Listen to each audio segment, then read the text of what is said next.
పరిస్థితుల్లో ట్రంప్కి కేక్ వాకే అనే ఇవే ఎక్కువ వినపడుతున్నాయి అక్కడ నుంచి.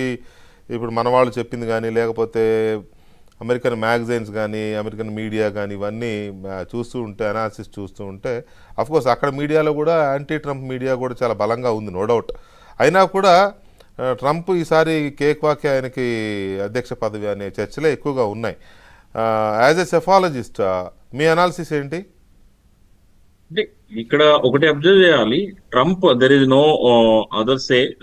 అక్కడ మన చక్రవర్తి గారు చెప్పినట్టు కానీ అజయ్ చౌదరి గారు చెప్పినట్టు యాజ్ ఆఫ్ నో ట్రంప్ తాలూకా విజిబిలిటీ గెయినింగ్ ఫ్యాక్టర్ అనేది ఎక్కువ ఉంది కాబట్టి ఆయన ఎలక్ట్ అవుతాడు అనేది అందరికీ కనిపిస్తుంది. But end of the day ఇక్కడ మీరు చూడాల్సింది ఏంటంటే డెమోక్రాట్స్ ఆర్ వెరీ స్ట్రాంగ్. మీరు అబ్జర్వ్ చేస్తే ఎక్కడైతే బ్లాక్ పాపులేషన్ ఉంటుందో ఆ బ్లాక్ పాపులేషన్ ఉన్న ప్రావిన్సెస్ లో కానీ స్టేట్స్ లో కానీ సో ఖచ్చితంగా డెమోక్రాట్స్ కి లీడ్ ఉంటుంది. మీరు సపోజ్ పెన్సిల్వేనియా తీసుకోండి, లేకపోతే ఫిలడెల్ఫియా తీసుకోండి. సో ఎక్కడైతే రిపబ్లికన్స్ వైట్స్ ఎక్కువ ఉన్నారో అక్కడ అరౌండ్ 40-50 కౌంటీస్ లో లీడ్ వచ్చింది అనుకోండి, డెమోక్రాట్స్ ఇక్కడ అంతకన్నా ఎక్కువ లీడ్ తీసుకునే పరిస్థితి ఉంది. ట్రంప్ ఓడిపోయింది కూడా అక్కడే కదా, ఫిల్లీలోను పెన్సిల్వేనియాలోనే ట్రంప్ కి రివర్స్ అయినట్టుంది కదా లాస్ట్ టైం. అబ్సల్యూట్లీ నేను అదే చెప్తున్నాను. సో డెమోక్రాట్స్ ని అంత ఈజీగా తీసుకునేంత అవకాశం లేదు. Democrats are very strong. ఇక్కడ మనకి ఇండియాలో అయితే లెఫ్ట్ వింగ్ రైట్ వింగ్స్ ఎలా ఉంటాయో అక్కడ కూడా అంతే సిస్టమేటిక్ గా ఉంటారు కాబట్టి. రెండోది ఇక్కడ మీరు సింపుల్ ఎగ్జాంపుల్ ఇప్పుడు అబ్జర్వ్ చేస్తే మనకి నార్త్ ఇండియాలో బీజేపీ బలంగా ఉంటుంది, సౌత్ ఇండియాలో వీక్ గా ఉంటుంది. సో బీజేపీ వాళ్ళు బ్యాలెన్స్ చేసుకోవడానికి 100 కుట్రలు వేస్తారు. సో ఇక్కడ కూడా మీరు అబ్జర్వ్ చేస్తే ఇప్పుడు చక్రవర్తి గారు చాలా రైట్ పాయింట్ చెప్పారు. డెమోక్రాట్స్ ఎక్కడైతే స్ట్రాంగ్ గా ఉన్నారో ఇక్కడ రాబర్ట్ కెనెడీ ఎవరైతే అమెరికన్ సిటిజన్ ఉన్నారో is a much influential and as a progressive gaining ఉంది తనకి. తను ఒక 10% ఓట్ షేర్ ని కానీ ఏమైనా అటు ఇటు కానీ ఏమైనా చేయగలిగాడే అనుకోండి, ట్రంప్ అనేది క్లియర్ వాకింగ్ అండ్ ఎగ్జిట్ అనేది క్లియర్ విజిబిలిటీ ఉంది. సో ఖచ్చితంగా ట్రంప్ కి గెలిచే అవకాశాలు ఎక్కువగా ఉంటాయి.